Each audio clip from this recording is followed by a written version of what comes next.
ప్రభు అయిన యేసు క్రీస్తు వారు ఈ లోకానికి వచ్చి తన శిష్యులకి తనను వెంబడించిన వారికి అనేకమైన విషయాలు బోధించి ఒక భిన్నమైన తట్టుకి వారిని పిలిచి వారి ప్రత్యేకంగా ఎన్నుకుని ఏర్పాటు చేసుకుని మరి చాలా విషయాలు వారికి బోధించి మరి ఈ లోకాన్ని నేను విడిచిపెట్టే సమయము ఆసన్నమైనది, మీ హృదయాలు ఎంత మాత్రం కూడా కలవరపడనీయకండి, మీకు వేరొక ఆదరణకర్తను నేను పంపిస్తానని చెప్పి ఆయన వచ్చినప్పుడు మీకు నేను చెప్పిన సంగతులన్నిటినీ కూడా బోధిస్తాడని చెప్పి అనేకమైన విషయాలు మరి శిష్యులకి ఆయన బోధ విన్న వారికి అనేకమైన విషయాలు చెప్పాడు. హల్లెలూయా, హల్లెలూయా. చాలా చాలా విషయాలు చెప్పాడు, అనేకమైన విషయాలు. మీరు నా నిమిత్తము జనులు మిమ్మల్ని అనేక రకాలుగా ఒకవేళ హింసించవచ్చు, అభ్యంతరపరచు, మరి ఈ లోకంలో మీరు ఇలాగా జీవించాలి, ఇలాగ బ్రతకాలి, ఇలాగ కడవరకు కూడా మీరు నమ్మకస్తులుగా జీవించాలి, మీ విశ్వాసాన్ని మీరు కాపాడుకోవాలి, మీరు ఈ లోకంలో సాక్షులుగా జీవించాలి, ఈ లోకంలో దేవునికి ప్రతినిధులుగా ఉండాలి, ఈ లోకానికి గొప్ప వెలుగుగా ఉండాలి. ఈ లోకానికి నేను వెలుగుగా ఉన్నాను కాబట్టి నన్ను అనుసరించి నా మార్గంలో నడుచుకున్న ప్రతి ఒక్కరూ కూడా మీరు కూడా ఈ లోకానికి వెలుగై ఉన్నారని చెప్పి మరి చాలా చాలా చాలా విషయాలు మనం ప్రతి ఆదివారం మనం ధ్యానించుకుంటాం. మరి మత్తయి సువార్త 5వ అధ్యాయము అనేకమైన విషయాలు బోధిస్తూ మీరు ఈ లోకానికి ఉప్పై ఉన్నారని, ఈ లోకానికి వెలుగై ఉన్నారని, అలాగా ప్రతిదీ కూడా ఇంకా చాలా ఉపమానాలు బోధిస్తూ మీరు శ్రేష్టమైన ఫలాలు మీరు ఫలించాలని, ఆధ్యాత్మికంగా మీరు మంచి ఫలాలు మీరు ఫలించాలని మరి అనేకమైన విషయాలు చెప్పాడు. మరి ఆ చెప్తూ మధ్యలో చాలామందిని మరి బాగు చేశాడు. కేవలం మీ శరీర శుద్ధి, మీ శరీర స్వస్థతే కాదు కానీ మీ హృదయం చాలా ప్రాముఖ్యమైనది. అది దేవుని దగ్గరికి వెళ్ళాలి. మళ్ళీ నేను వస్తాను, తిరిగి వస్తాను, మిమ్మల్ని అందరినీ తీసుకువెళ్తాను, నేను వచ్చే వరకు కూడా మీరు నమ్మకస్తులుగా జీవించాలని అనేకమైన విషయాలు బోధించుకుంటూ ప్రభు అయిన యేసుక్రీస్తు వారు వెళ్ళారు. హల్లెలూయా.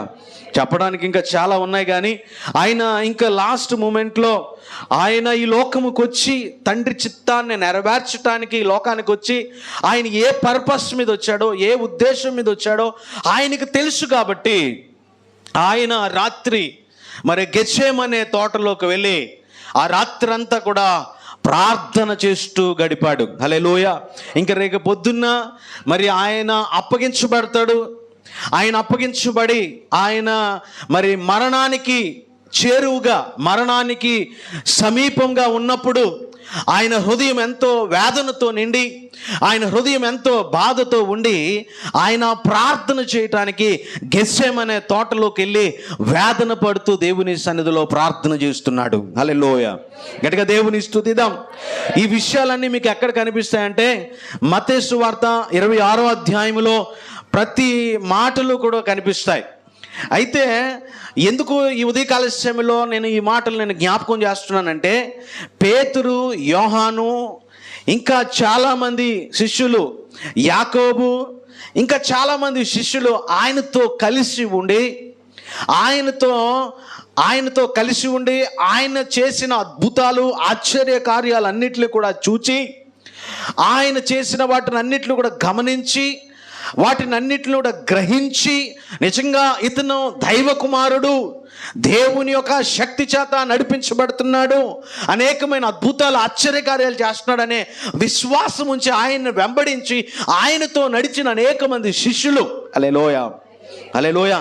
కొంతమందిని శిష్యుల్ని వెంటబెట్టుకుని గెత్సేమనే ఆయన తోటలోకి వెళ్ళి ప్రార్థన చేస్తూ కొంతమందిని బయట ఉంచి మీరు ఇక్కడే ఉండండి అని చెప్పి అక్కడికి వెళ్ళి ప్రార్థన చేయటానికి వెళ్ళాడు. హల్లెలూయా. 2 చేతులు పైకెత్తి గట్టిగా దేవుని స్తుతిద్దాం. హల్లెలూయా. అయితే ఈ ప్రియమైన సహోదరులారా, ఎందుకు ఈ మాటలు చెప్తున్నానంటే మరి పేతురు మరి ఏ విధంగా మాట్లాడాడో మనం చూద్దాం. మత్తయి సువార్త 26వ అధ్యాయము 31వ వచనం నుంచి మనం చదివితే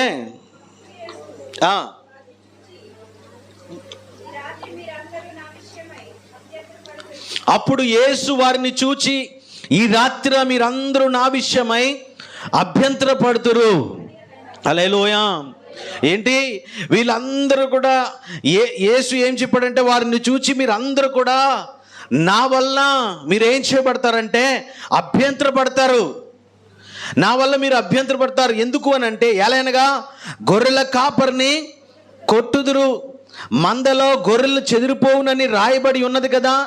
నేను లేచిన తర్వాత మీకంటే ముందుగా గలిలయలోకి వెళ్ళదనని అందుకు పేతురు, నీ విషయమై అందరూ అభ్యంతర పడినను నేను ఎప్పుడునూ అభ్యంతర పడనని ఆయనతో చెప్పగా. హల్లెలూయా. పేతురు ఎందుకంటే దేవునితో అంత అటాచ్మెంట్ కలిగి ఉన్నాడు, దేవునితో అంత సంబంధాన్ని కలిగి ఉన్నాడు. దేవుడు అంటే బాగా అర్థం చేసుకున్నాడు. ప్రభు అయిన యేసు క్రీస్తుతో చాలా స్నేహము కలిగి చాలా సన్నిహితమైన సంబంధాన్ని కలిగి ఉన్న పేతురు ఏమంటున్నాడంటే, అందరూ అభ్యంతరపడినా నేను మాత్రం ఎంత మాత్రం కూడా అభ్యంతరపడను. సరే, సన్నిహితంగా ఉన్న దాన్ని బట్టి, ప్రభు నువ్వంటే నాకు చాలా ఇష్టం, నువ్వంటే నాకు చాలా ప్రేమ, నువ్వంటే నాకు చాలా పిచ్చి, నువ్వంటే నాకు చాలా ఇది, నువ్వు లేకుండా నేను లేను, నువ్వు లేకుండా నేను బ్రతకలేను. అందరూ అభ్యంతరపడినా నేను మాత్రం ఎంత మాత్రం కూడా నీ విషయమై నేను అభ్యంతరపడనని పేతురు ఏం చెప్తున్నాడంటే, నేను ఎప్పుడునో అభ్యంతరపడనని ఆయనతో చెప్పగా. ఆయనతో ఏం చెప్తున్నాడు, నేను అభ్యంతరపడను. ఎవరు అభ్యంతరపడినా నేను మాత్రం ఏం అభ్యంతరపడను. నీకోసం నేను నిలబడతాను, నీకోసం నేను నిలబడతాను, నీకోసం నేను సాక్షిగా ఉంటాను. నువ్వు చెప్పిన బోధలన్నింటినీ కూడా నేను విని దాని ప్రకారంగా నేను జీవిస్తాను. నీ మాట ప్రకారంగా నేను ఈ లోకంలో సాక్షిగా ఉంటాను. నువ్వు చెప్పిన విషయాలన్నీ నా బుర్రలో ఉన్నాయి, నువ్వు చెప్పిన విషయాలన్నింటినీ నేను పాటిస్తాను.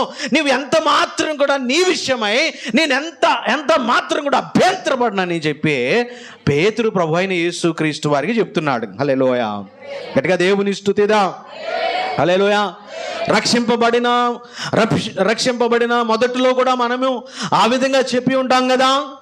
మనము బాప్తిసం తీసుకున్నప్పుడు, మన జీవితంలో శ్రమ వచ్చినప్పుడు, మన జీవితంలో కష్టం వచ్చినప్పుడు, మన జీవితంలో వేదన వచ్చినప్పుడు, మన జీవితంలో ఇరుకు వచ్చినప్పుడు, మనకి వ్యాధి వచ్చినప్పుడు, అనేకమైన పరిస్థితులు మనకు ఏర్పడినప్పుడు మనము కూడా ప్రభువును పట్టుకొని, ప్రభువా బ్రతుకుడు క్రీస్తే చావైతే లాభం, నిన్నెంత మాత్రం కూడా నేను విడిచిపెట్టను ప్రభువా అని మనము కూడా చెప్పి ఉంటాం కదా.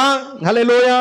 పేతురు కూడా ఆ విధంగానే, ఎవరు ఎంతమంది అభ్యంతరపడినా నేను మాత్రం ఎంత మాత్రం కూడా నీ విషయమై నేను ఎంత మాత్రం కూడా అభ్యంతరపడను, నీ కొరకే నేను బ్రతుకుతాను, నీ కొరకే నేను జీవిస్తానని ఆ రాత్రి పేతురు ఏం చెప్తున్నాడంటే యేసయ్యతో చెప్తున్నాడు, మీరు చాలా మంది అభ్యంతరపడతారు నా విషయమైన ప్రభు ముందే చెప్పాడు.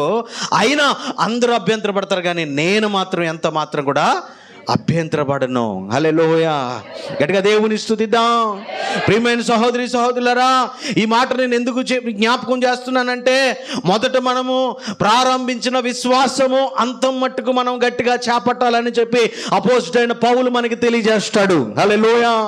మొదటి నుంచి మనం ఏ విధంగా మనం ప్రారంభించామో దాన్ని కొనసాగించాలని అపోజిట్ పౌలు చెప్తూ ఉంటాడు. అంతం మట్టుకు దాన్ని గట్టిగా చేపట్టాలని చెప్పి అపోజిట్ పౌలు మనకి బోధిస్తూ ఉంటాడు. హల్లెలూయా. రక్షింపబడ్డాం నీవు నేను ఎన్నో సంవత్సరాల క్రితం, ఎన్నో రోజుల క్రితం మనం రక్షించబడ్డాం. అయితే రక్షించబడిన మనము మన విశ్వాస జీవితాన్ని కొనసాగించుకుంటూ ఎంతవరకు వెళ్తున్నాం? ఒకవేళ వెళ్తుంటే లోకం మనల్ని అనేక విధాలుగా మాట్లాడుతున్నప్పుడు దేవుని విషయమై అభ్యంతరపడే విధంగా మనము జీవిస్తున్నాం అన్నది మనలో మనం ప్రశ్న వేసుకోవాలి. హల్లెలూయా. గట్టిగా దేవుని స్తుతిద్దాం. హల్లెలూయా. లోకత్వం మన మధ్యలో ఉన్నప్పుడు, లోకము మనతో ఉన్నప్పుడు, లోకముతో మనము జీవిస్తున్నప్పుడు, లోకములో అనేక విధాలైన పరిస్థితులు మనకు ఏర్పడుతున్నప్పుడు మనం ప్రభు విషయమై ఒకవేళ అభ్యంతరపడుతున్నామేమో అని ఈ ఉదయకాల సమయంలో పరిశుద్ధాత్మ దేవుడు మనతో మాట్లాడుతున్నాడు. హల్లెలూయా. గట్టిగా దేవుని స్తుతిద్దాం. ప్రభువుని నమ్ముకున్నామని నామోషి కలిగి ఉంటున్నామేమో, ప్రభువుని తెలుసుకున్నామని మనం లోకస్తుల్లో లోకాన్ని చూచి, లోకంలో ఉన్న వాటిని ఆ ప్రభావం నీ మీదకు వచ్చి నువ్వు అభ్యంతరపడుతున్నావేమో. పేతురు ఏమంటున్నాడు తెలుసా? ఎవరు అభ్యంతరపడినా నేనెంత మాత్రం కూడా అభ్యంతరపడనని చెప్పి పేతురు చెప్తున్నాడు. హల్లెలూయా. అందుకు యేసు ఏమంటున్నాడంటే, యేసు అతన్ని చూచి, ఈ రాత్ర కోడి కూయక మునిపే నీవు నన్ను ఎరగనని ముమ్మారు చెప్పుదువని నీతో నిశ్చయముగా చెప్పుచున్నాను నేను. హల్లెలూయా. ప్రభు అయిన యేసు క్రీస్తు వారు ఏం చెప్తున్నారు అని అంటే, నువ్వు ఇప్పుడు ఇలాగే బాగా చెప్తున్నావు, నీ ఇప్పుడు నాతో బాగానే చెప్తున్నావు. మనము కూడా దేవుని మందిరంలో కూర్చుని దేవుని వాక్యాన్ని చాలా చక్కగా, దేవుని యొక్క వాక్యాన్ని మనం వింటాం. దేవుని యొక్క వాక్యాన్ని వింటమే కాదు, దేవుని యొక్క వాక్యము రూపములో ఉన్న పాటలను కూడా మనం పాడుతూ ఉంటాం. మనం పాడుతున్న పాటలు ఎంత గూఢార్థముతో ఉన్నాయో అనే వివేచన లేకుండా కూడా మనము చాలా సందర్భాల్లో మనం దేవుని కొరకు ఏదో చేస్తున్నట్లు మనం పాడుతూ ఉంటాం. హల్లెలూయా. ప్రార్థన మరి పాడుతూ పాడుతూ దాంట్లో ఉన్న మర్మాన్ని, దాంట్లో ఉన్న సత్యాన్ని గ్రహించకుండానే, దాంట్లో ఉన్న పరమార్థాన్ని గ్రహించకుండానే మనం పాడుకుంటూ వెళ్తాం. దేవుని మందిరంలోకి వచ్చి ఆయన్ని పాడుతూ, ఆయన్ని స్తుతిస్తూ, ఆయన గణపరుస్తూ, ఆయన వాక్యాన్ని వింటున్నట్టే ఉంటాం. హల్లెలూయా. రెండు చేతులు పైగా దేవుని స్తుతిద్దాం. హల్లెలూయా. ఆయన పాడుతాం మనం, ప్రియా యేసురాజు నేను నిన్ను చూచినట్లు. ఏంటి చరణాలు ఏ విధంగా ఉన్నాయి? ఆహాహా బోరా ఎప్పుడు ధ్వనిస్తుంది? ఆహాహా ఏంటి? నా ఆశ ఎప్పుడు తీరుతుందో? తర్వాత తండ్రి నా కన్నీరు. ఎంత కన్నీరు కార్చి నువ్వు ప్రార్థన చేస్తున్నావు, ఎంత కన్నీరు కార్చి నువ్వు ప్రార్థన చేస్తున్నావు. ఆహాహా ఆ బోర ఎప్పుడు వినిపిస్తుంది నాకు నువ్వు ఎదురు చూస్తున్నావు. చూస్తున్నావా? ఆహాహా బోరా నాకు ఎప్పుడు వినిపిస్తుందో, ఆ బోర కోసమే నేను ఎదురు చూస్తున్నాను. ఆయన రాకడ కొరకే నేను ఎదురు చూస్తున్నాను. ఆయన రాకడ కొరకే, ఆయన నా కొరకు చేసిన త్యాగాన్ని బట్టి, మరణాన్ని బట్టి, శాపాన్ని బట్టి, నా జీవితంలో చేసిన అద్భుతాన్ని బట్టి, ఆశ్చర్యాన్ని బట్టి నేను కన్నీరు కారుస్తున్నాను. హల్లెలూయా. హల్లెలూయా.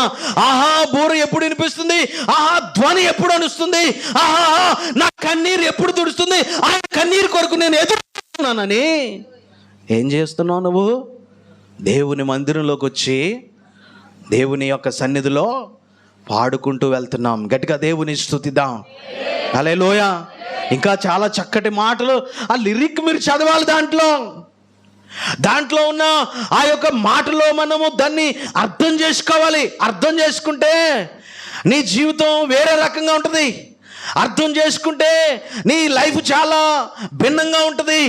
అర్థం చేసుకుంటే ఈ లోకంలో ప్రభు కొరకు ఎటువంటి సిచ్యువేషన్లో ఉన్నా ఎంత మాత్రము అభ్యంతర పడకుండా ప్రభు కొరకు నువ్వు సాక్షిగా నువ్వు జీవించగలుగుతావు. కానీ ప్రభు దగ్గరికి వచ్చినప్పుడు, ప్రభువు ఎదుట ఉన్నప్పుడు, ప్రభుతో ఉన్నప్పుడు, దేవుని మందిరంలో ఉన్నప్పుడు, దేవుని సన్నిధిలో ఉన్నప్పుడు దేవునితో ఏం చెప్తామంటే, ప్రజలందరూ కూడా అభ్యంతరపడినా నేను మాత్రం ఎంత మాత్రం నీ విషయంలో అభ్యంతరపడను అని మాత్రం చెప్తాం. హల్లెలూయా.